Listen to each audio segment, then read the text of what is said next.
السلام علیکم دوستو، رمضان آفر لا الہ الا اللہ وحدہ لا شریک لہ احدا صمدا لم یلد ولم یولد ولم یکن لہ کفوا احد۔ رسول اللہ صلی اللہ علیہ وسلم نے فرمایا کہ جو شخص یہ کلمات کہے گا تو اللہ تبارک و تعالی اس کے لیے 20 لاکھ نیکیاں لکھے گا۔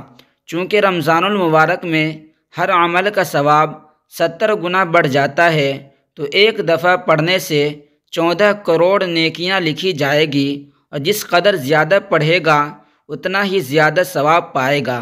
مشکات شریف کی روایت ہے، آپ اس پر عمل کریں، رمضان المبارک نزدیک ہے، آپ اس پر عمل کریں، انشاءاللہ تبارک و تعالی آپ کو اس عمل سے بہت ہی فائدہ ہوگا، آپ کے نیکی میں اضافہ ہوگا اگر آپ اس عمل کو کرتے ہیں تو انشاءاللہ تبارک و تعالی۔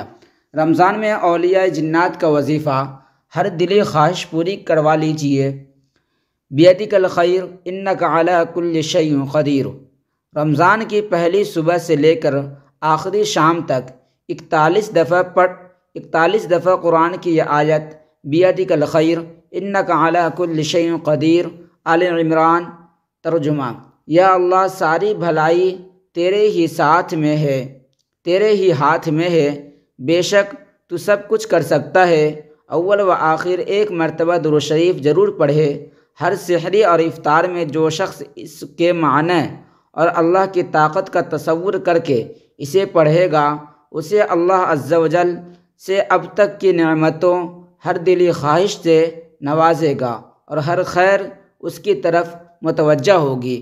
اگر آپ اس عمل کو کرتے ہیں تو انشاءاللہ تبارک و تعالی آپ پورے سال خوش رہیں گے اپنے زندگی میں۔ رمضان المبارک میں اگر آپ یہ عمل کرتے ہیں تو رمضان نزدیک ہے، آپ اس عمل کو ضرور کریں، انشاءاللہ تبارک و تعالی آپ کو اس عمل سے بہت ہی فائدہ ہوگا۔ شادی، رزق اور قرضوں سے نجات، سال بھر کا انتظار ختم، لیجئے وہ گھڑی آ گئی۔ رمضان المبارک میں شیخ الوظائف کا بتایا ہوا ایک خاص عمل جو شادی، رزق اور قرضوں سے نجات کے لیے اکثر بے خطا ہے۔ رمضان شریف کی 11ویں اور 12ویں روزے کی درمیانی رات کو بعد نماز عشاء 2 رکعات کر کے 12 نفل اس طرح پڑھے کہ ہر رکعت میں سورہ فاتحہ کے بعد ایک بار سورۃ الاخلاص پڑھے۔ 12 نفل پڑھ کر 100 مرتبہ درود شریف پڑھے، پھر تمام نفل اور درود شریف کا ثواب حضور کریم محمد عربی صلی اللہ علیہ وسلم کو پہنچائے، اور پھر حضور نبی کریم صلی اللہ علیہ وسلم کے وسیلے سے اللہ تبارک و تعالیٰ کے حضور گڑ گڑا کر خلوص دل انکساری عاجزی سے کم از کم 15 منٹ تک دعا کرے۔ انشاءاللہ تبارک و تعالیٰ نہایت آزمودہ وظیفہ ہے، آپ یقین کے ساتھ اس کو کریں، انشاءاللہ تبارک و تعالیٰ آپ کو بہت ہی فائدہ ہوگا اس عمل سے۔ اس رمضان شفا کے لیے پڑھیے سورۃ التغابن اور رحمان۔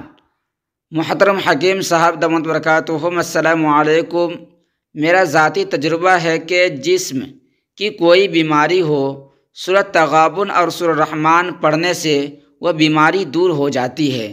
میں نے خود دانت درد، پیشاب کے قطرے، جسم کی گرمی، دل کی بے چینی کے لیے سورۃ رحمان اور سورۃ تغابن پڑھی، مجھے لاجواب فائدہ ہوا۔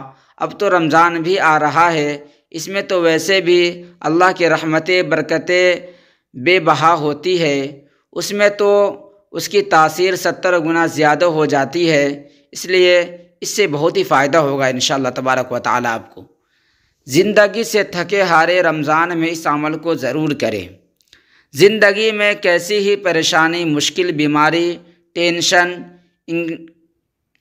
ہو، رمضان المبارک میں سارا دن حلیم کریم عفو کریم کثرت سے پڑھے۔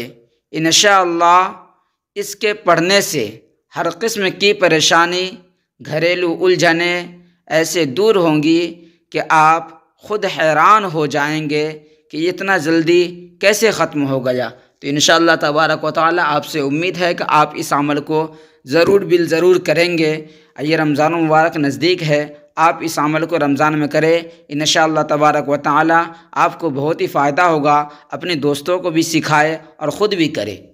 رمضان المبارک میں تہجد کا عمل، 2 رکعات نفل توبہ کے پڑھے اور اس کے بعد 40 مرتبہ یا 121 مرتبہ یا 313 مرتبہ اول و آخر درود شریف پڑھے اور یہ دعا مانگے، اللہم انی ظلمت نفسی فاغفر لی، اور یہ تصور کرنا ہے کہ میں دنیا کا سب سے بڑا گناہ گار ہوں اور میں اللہ کے سامنے بیٹھا ہوں گناہ گار بن کر، تن و من سے اللہ سے مانگنا ہے اور صرف اسی سے مانگنا ہے، توجہ سے مانگنا ہے، دھیان سے مانگنا ہے اور اپنے گناہوں پر ندامت کرنا ہے اور اپنے گناہ بخشوانا ہے، دنیا کی کوئی مشکل ہو اس کا بھی تصور کرے۔ انشاءاللہ تبارک و تعالی اس عمل سے آپ کو بہت ہی فائدہ ہوگا، اللہ تبارک و تعالی آپ کو اس عمل سے بہت ہی فائدہ ہوگا۔ امید ہے کہ آپ لوگ خیریت سے ہوں گے، تب تک کے لیے خدا حافظ، السلام علیکم۔ آپ اپنا خیال رکھیے گا، آپ اپنے ساتھیوں کو بھی خیال رکھیے گا، آپ اپنے پڑوسیوں کے بھی خیال رکھیے گا، تب تک کے لیے خدا حافظ، السلام علیکم۔